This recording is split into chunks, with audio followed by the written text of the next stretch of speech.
Rain on Draconis 9 did not fall like water. It fell like judgment. Thin grey clouds rolled over the lowlands every 10 days, and when they broke, they did not bring rivers or green fields. They brought acid, thick enough to eat through stone in a single night. The people of the sky knew this. They had built their nests high in the floating cliffs, far above where the poison clouds gathered, and they had made a law out of the danger below. The law was simple. A hatchling that could not fly, could not breathe fire, or could not survive on its own, was carried down to the acid flats and left there. If the hatchling had enough will to live, an elder said, its parent would feel that will calling through the bond of blood and would return before the storm came. If nothing came back, then nature had already made its choice, and the sky court would not argue with nature. On this particular morning, 3 elders stood at the edge of a high cliff, looking down at a small white shape curled on the grey rock far below. The hatchling's scales held no color at all, not the deep red of a strong bloodline, not even the dull brown of an ordinary one. She was pale as bone, born wrong, born without the fire that every dragon child was supposed to carry in its chest from birth. She will not survive the first storm, said the eldest of the 3, a scarred male named Draveth. His voice was flat, without cruelty, only certainty. Better this way, better for her and better for the bloodline. The hatchling's mother did not speak. She only turned her head away and flew back toward the nesting cliffs and did not look down again. That was the custom too. A parent who looked too long sometimes weakened, and weakness spread like sickness. Far below, on the flats, the hatchling did not understand any of this. She only knew that the warm bodies that had once curled around her were gone, and the sky above her had turned the color of old iron, and something in the wind smelled sharp and wrong. She was called nothing yet. Dragons did not name their young until the young had proven they were worth naming.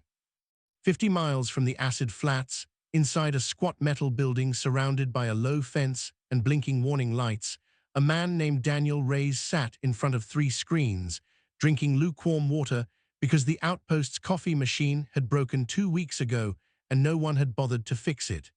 Daniel was not a soldier, and he was not a hero.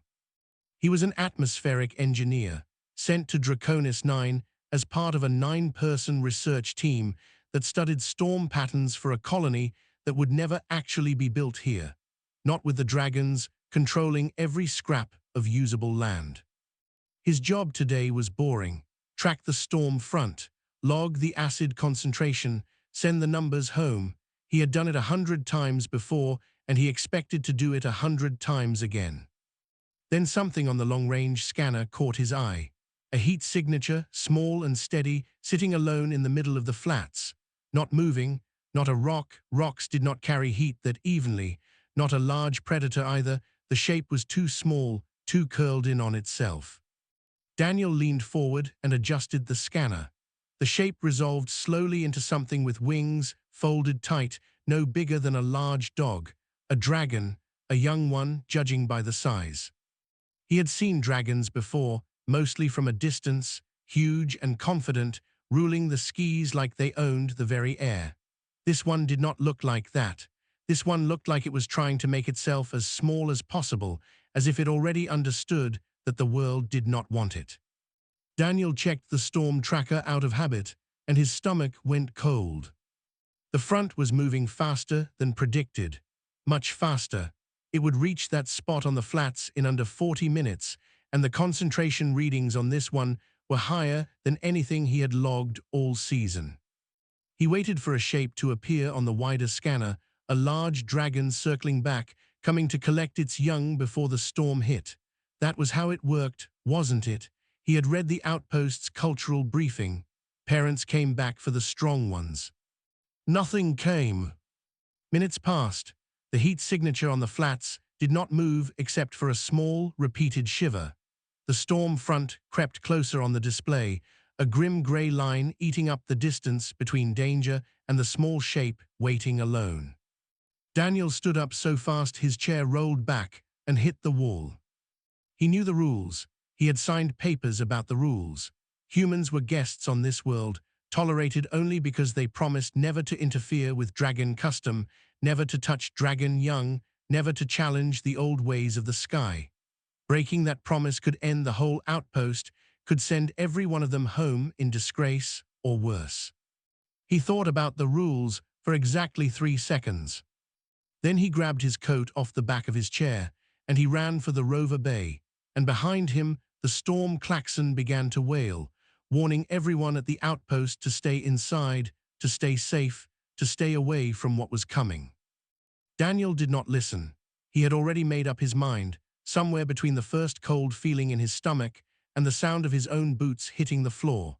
Whatever the Sky People believed about strength and weakness, about who deserved to live and who did not, he was not going to sit behind a screen and watch a small shivering shape disappear under acid rain because nobody came back for her. The rover door slammed shut behind him, and the engine roared to life, and out across the grey flats, the storm kept coming. The rover's wheels threw up clouds of dust as it tore across the flats, and Daniel gripped the wheel with both hands, eyes flicking between the path ahead and the storm gauge mounted on the dashboard. The gauge was not supposed to move that fast. It was climbing anyway, red numbers ticking upward every few seconds, counting down to something he did not want to think about. He had turned off his suit's tracking beacon before he left, a small, stupid act of rebellion that would not save him if the outpost decided to check the rover's own logs later. But it made him feel like he had a few extra minutes of freedom before the questions started, and right now, minutes were the only thing that mattered. The white shape grew larger through the windshield. Up close, she looked even smaller than the scanner had suggested, curled into a tight ball on a flat grey stone, her thin wings wrapped around her body like a blanket that was not nearly warm enough. Her scales, which should have shimmered with some color, some sign of strength, were the pale white of old bone. Daniel brought the rover to a hard stop and jumped out, boots crunching on cracked earth. The wind had already started to change, carrying a sharp, chemical smell that strung the back of his throat even through the rover's filtered air pocket. "Hey," he said, crouching a few feet away from her, keeping his voice low and steady, the way he used to talk to frightened dogs back on Earth. "Hey, it's okay. I'm not here to hurt you." The hatchling's head snapped up, and 2 pale eyes locked onto him, wide with fear. She scrambled backward, wings flaring weakly, a thin hiss escaping her throat, more warning than threat. She did not have the strength to fly, that much was obvious from the way one wing dragged slightly lower than the other, but she still tried to put distance between herself and this strange, upright creature. Daniel did not move closer. He had maybe 30 minutes now, probably less, and every instinct told him to grab her and run, but he had seen enough frightened animals to know that panic made things worse. "I know," he said, still crouched low. "I know I look weird. I promise I'm not going to eat you. Believe me, you're the least strange thing I've seen since I got to this planet." His voice did not mean anything to her, he was fairly sure of that, but the tone seemed to matter. Her hiss faded into something quieter, more uncertain. Above them, the sky had turned the color of a fresh bruise, deep purple shading into black, and the first fat drops of rain began to fall in the distance, hitting the far edge of the flats with a sound like frying oil. That sound broke through Daniel's calm. He did not have time for patience anymore. He moved fast, wrapping his coat around both arms before reaching for her, expecting a bite, a scratch, anything. Instead, the hatchling flinched hard and then went strangely still, as if some part of her had already given up fighting and simply wanted the pain, whatever kind it was, to be over quickly. That stillness hurt him more than any bite could have. He scooped her up, coat and all, and ran for the rover as the first drops of true acid rain began to hiss against the ground 20 yards behind them. He was not going to make it back to the outpost in time. Not with the storm moving this fast, so he did not try. Instead, he dove for a supply crate bolted to the back of the rover, a reinforced steel box meant to protect equipment, and hauled the door open. It was cramped, barely large enough for a grown man and a small dragon, but it was sealed, and sealed was what mattered right now. Daniel climbed inside, pulling the hatchling against his chest, and yanked the crate door shut just as the storm hit in full force. The sound outside was terrible. Rain hammered the metal roof like 1,000 tiny hammers, and beneath that steady roar was a hissing, eating sound, the sound of acid finding rock and stone and slowly, patiently taking them apart. The crate shuddered with each gust of wind. Daniel pulled his coat tighter around the hatchling, using his own coolant tarp from the emergency kit to line the inside walls, hoping it would be enough to keep the worst of the heat and fumes away from her thin scales. She was shaking. He could feel it through the coat, small tremors that never quite stopped. He kept talking, quiet nonsense mostly, telling her about his childhood dog, about the smell of rain on Earth, real rain, the kind that made things grow instead of dissolve. He knew she could not understand a single word. It did not matter. He was talking so that neither of them would have to sit in that crate listening only to the storm. Slowly, impossibly, she stopped pulling away from him. By the time the worst of the storm passed, nearly 2 hours later, she had gone quiet against his chest, not asleep, but no longer fighting either, her pale eyes fixed on his face with something that looked less like fear now and more like confusion, as if she was trying to solve a puzzle that made no sense to her at all. When Daniel finally pushed the crate door open, the storm had faded to a light, hissing drizzle, and steam rose off the acid-scarred rocks around them. He looked down at her, burned in a few places along one wing, but breathing, alive, looking back up at him. "Nobody came back for you," he said quietly, "so I guess that makes me the closest thing you've got." He carried her to the rover, and this time she did not struggle at all. Commander Alsworth did not raise her voice often, which was exactly why the entire outpost had gone quiet by the time Daniel walked back through the main door carrying a burned, shivering hatchling wrapped in a ruined coat. 9 people worked at Outpost 9th Ring, and in that moment, all 9 of them were standing in the main hall, staring at him like he had walked in carrying a live explosive. "In a way, he had." "Explain," Alsworth said, "just that one word, flat and cold." Daniel set the hatchling down gently on a folded blanket near the heating vent before he answered. She was left on the flats. No parent came back. The storm was minutes away. "That is not an explanation, Rays. That is a confession." Alsworth crossed her arms. "You know what the treaty says. No contact with Dragon Young, no interference with cultural practices, no exceptions. We are guests here. Guests who broke that promise once before got their entire settlement dismantled and their people sent home in disgrace. Do you understand what you might have just done to 8 other people who did not get a say in this?" Daniel did understand, and the weight of it sat heavy in his chest, but he did not look away from her. "I understand. I'd make the same choice again." Before Alsworth could respond, the ground outside began to tremble, a slow, heavy rhythm that grew louder by the second. Everyone in the hall froze. They all knew that sound. Wing beats, large ones, closing fast. Through the reinforced window, 3 enormous shapes dropped out of the clouds and landed hard on the packed earth outside the outpost fence, scattering loose gravel in every direction. At the front was Draveth, scarred and massive, his eyes burning with a cold, controlled anger that needed no translation. "Open the doors," Alsworth said quietly. "Nobody says a word unless I say so." The main door slid open, and Draveth's shadow filled the frame before the rest of him even stepped inside, forced to duck low beneath the ceiling built for much smaller bodies. His gaze swept the room once and landed immediately on the small white shape curled by the heating vent. "You took what was left to the flats," Draveth said, his voice a deep growl that vibrated through the floor. "That creature belongs to the judgment of sky and storm. Return her, or your people answer for breaking the oldest law between us." Daniel stepped forward before Alsworth could stop him. "She was already abandoned. By your own custom, once she's left on the flats, she belongs to no one until nature decides. I didn't take anything from you. Nature decided nothing, because a storm doesn't make choices. I did." Draveth's tail cracked against the ground hard enough to shake dust from the ceiling. "You dare argue our own law to my face?" "I'm not arguing it," Daniel said. "I'm using it. You said it yourself. A hatchling proves her worth by surviving. She survived. I just made sure she got the chance to try." A long, tense silence filled the hall. Alsworth's jaw was tight, clearly furious that Daniel was negotiating dragon law without authorization. But she said nothing, perhaps understanding that stopping him now would only make things worse. Draveth studied Daniel for a long moment, something unreadable moving behind his ancient eyes. "You believe a soft creature like you understand strength. I don't need to understand your kind of strength, Daniel said. I just refuse to let her die alone. If that breaks some rule of yours, then maybe the rule was already broken long before I got involved. For a moment, it looked like Draveth might simply end the conversation by force.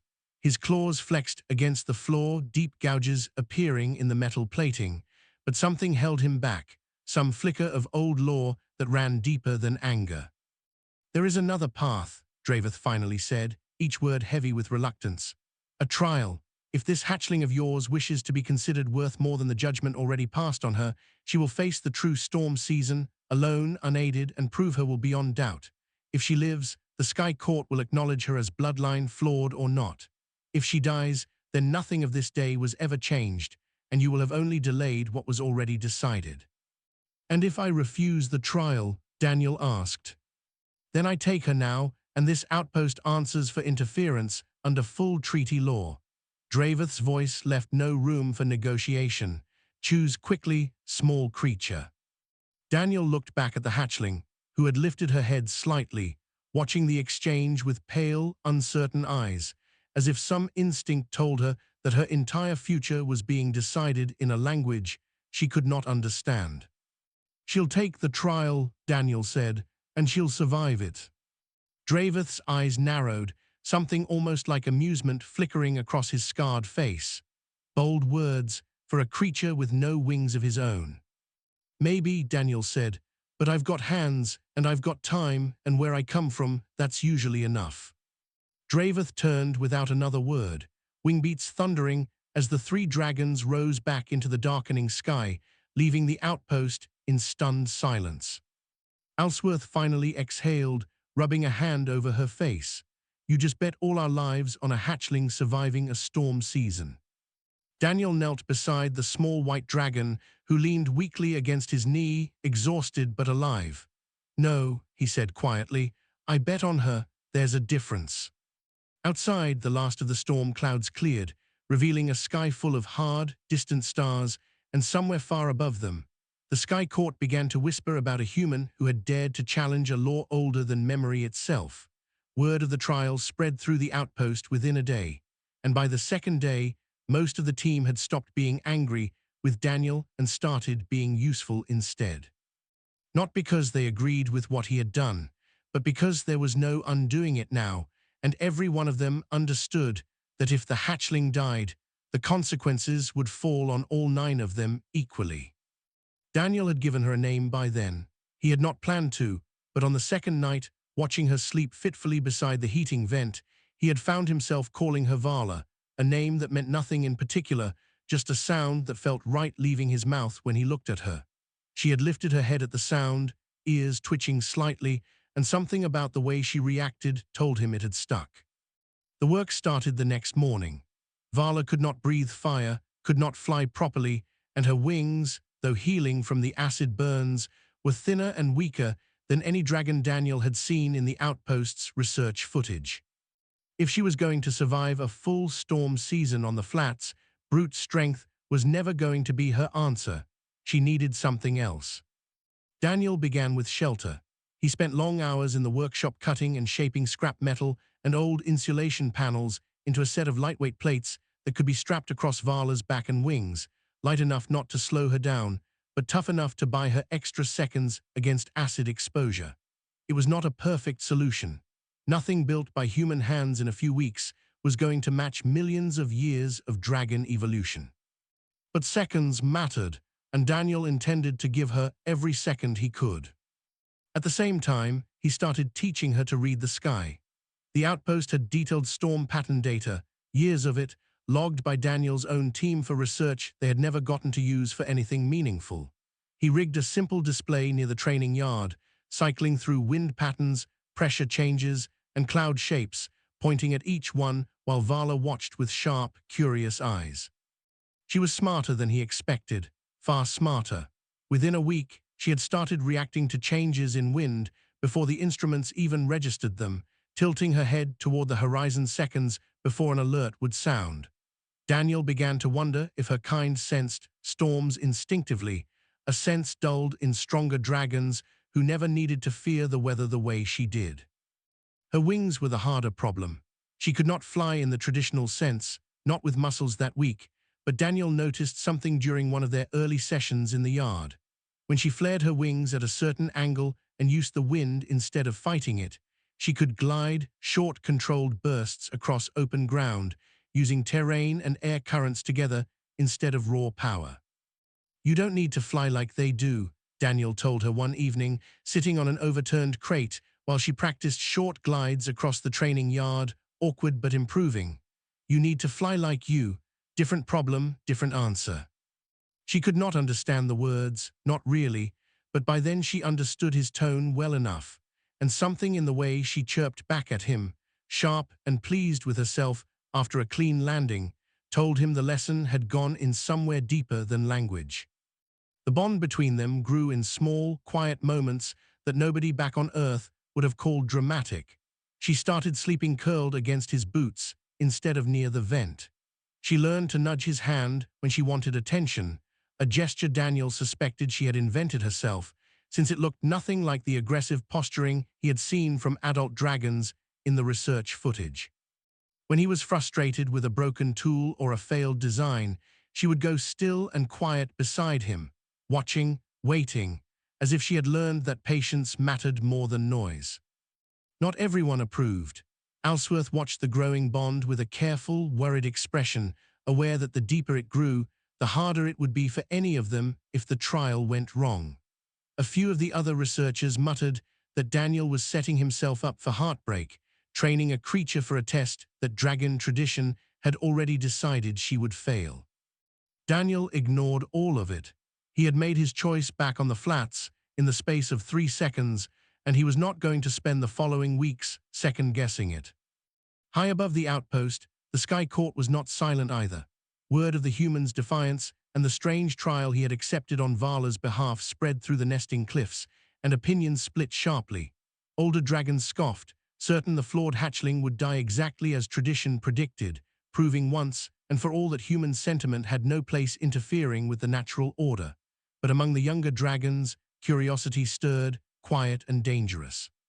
A few had seen Vala's clumsy glides from a distance, had noted the strange, controlled way she moved compared to hatchlings who relied purely on strength.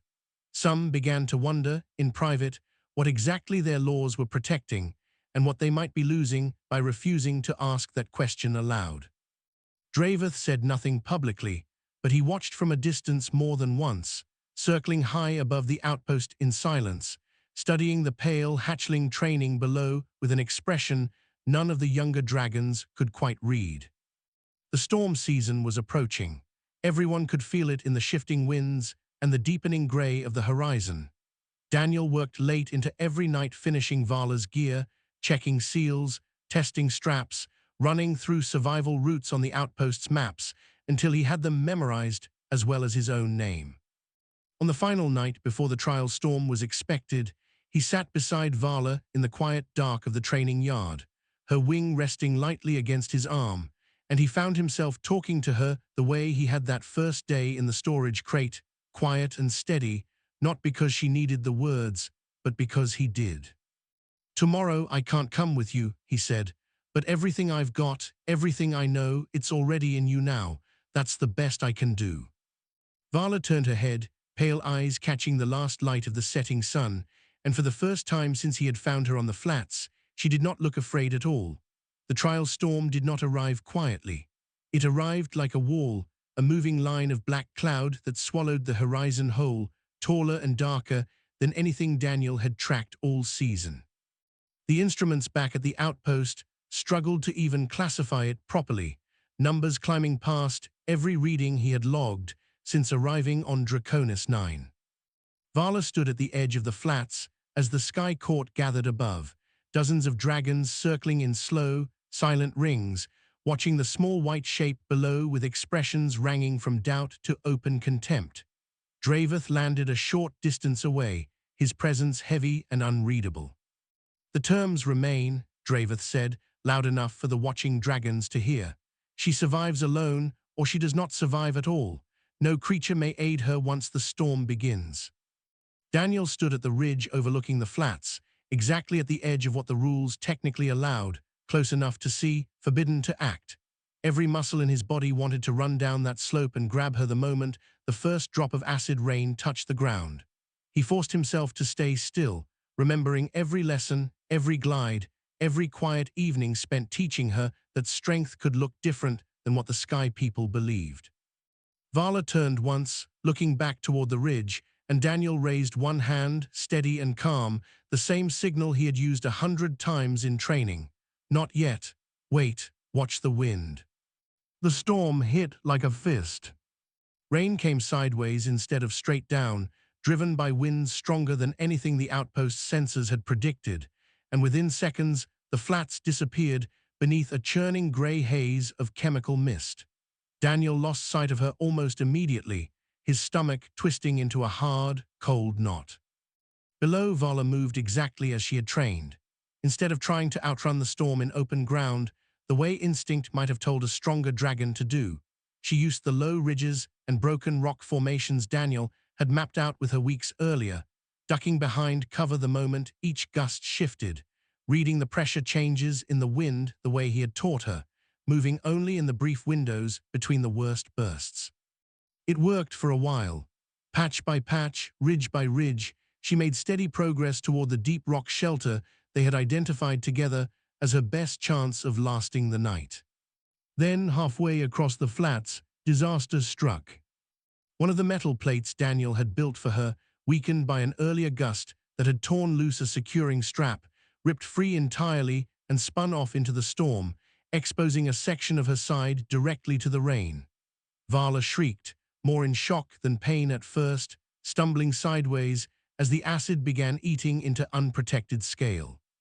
From the ridge, Daniel's hands clenched into fists, so tight his nails cut into his palms.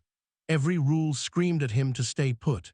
Every instinct screamed louder to go down there anyway. He did neither. Instead, he reached for the small emergency flare gun strapped to his belt, the one piece of equipment he and Vala had agreed on in secret, a single point of light that was not rescue, only guidance, a reminder of the shelter's exact direction when the storm made everything else invisible. It broke no explicit rule of the trial. It gave her no strength she did not already have. It only told her where to aim what strength remained. He fired. A bright red flare arced high above the storm, cutting through the gray haze for just a few seconds before fading, but it was enough. Vala's head snapped toward the light, and something in her posture shifted, exhaustion and pain giving way to sharp, focused determination. She ran. Not flew, not glided, simply ran, low and fast across broken ground, using every scrap of the terrain reading Daniel had drilled into her for weeks, dodging a final burst of acid rain by throwing herself sideways behind a jagged outcrop just as the worst of the storm passed directly overhead. Above, the watching dragons had gone utterly silent, wingbeats stilled, ancient eyes fixed on the small white shape stumbling the last stretch toward the shelter entrance. Even Draveth, hovering high above the ridge, had stopped his slow, patient circling.